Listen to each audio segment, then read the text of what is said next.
Halo teman-teman, apakah kalian pernah mendengar tentang demokrasi Pancasila?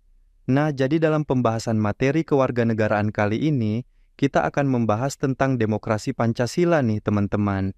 Disimak baik-baik ya pembahasannya. Nah, dalam demokrasi Pancasila itu terdapat pilar utama yang mendukungnya. Yang pertama ada demokrasi dengan pembagian kekuasaan, dan yang kedua ada demokrasi dengan konsep rule of law. Mari kita bahas lebih lanjut mengenai dua hal tersebut. Yang pertama ada demokrasi dengan pembagian kekuasaan. Dalam demokrasi Pancasila, pembagian kekuasaan dilakukan agar tidak ada satu pihak yang memegang kekuasaan secara absolut. Kekuasaan negara dibagi menjadi 3 cabang utama, yaitu eksekutif, di mana presiden dan wakil presiden beserta menteri-menterinya yang bertugas menjalankan pemerintahan. Lalu, ada legislatif di mana DPR dan DPD yang berperan dalam membuat undang-undang dan mengawasi jalannya pemerintahan. Serta yudikatif, di mana lembaga kehakiman seperti Mahkamah Agung dan Mahkamah Konstitusi yang menegakkan hukum dan keadilan. Dengan pembagian ini, sistem saling mengawasi, checks and balances, dapat berjalan.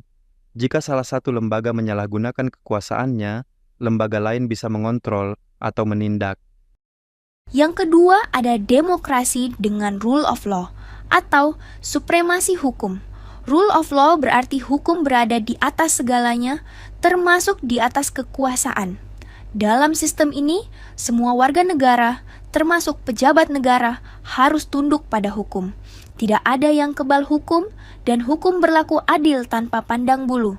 Proses hukum dilakukan dengan cara yang transparan dan akuntabel. Hukum digunakan untuk menjamin hak-hak warga negara, bukan untuk menindas. Ini penting karena tanpa supremasi hukum, demokrasi akan berubah menjadi kekuasaan yang sewenang-wenang. Nah, jadi itulah tadi pembahasan mengenai definisi dari demokrasi dengan pembagian kekuasaan dan demokrasi dengan rule of law. Tapi belum selesai sampai di sini nih teman-teman. Berikut, kami akan berikan penjelasan mengenai masalah yang terkait dengan pilar utama dari demokrasi tersebut. Apa saja masalahnya? Berikut akan kami paparkan. Pertama, konstitusi yang tidak diimplementasikan secara konsisten. Padahal, konstitusi adalah dasar negara. Jika tidak ditegakkan dengan rule of law, maka semua jaminan hak dan aturan kekuasaan hanya tinggal tulisan. Kedua, penyalahgunaan kekuasaan oleh lembaga negara. Tanpa pembatasan kekuasaan yang jelas, lembaga seperti eksekutif atau legislatif bisa melanggar konstitusi demi kepentingan tertentu.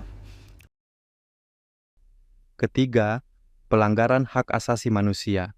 Banyak kasus di mana hak rakyat dilanggar, meski konstitusi sudah jelas menjaminnya. Ini menunjukkan lemahnya pelaksanaan hukum yang adil. Keempat, ketidakadilan dalam penegakan hukum. Sering kita dengar, hukum hanya tegas pada rakyat biasa, tapi lunak pada pejabat atau orang berkuasa. Ini bertentangan dengan prinsip kesetaraan di depan hukum.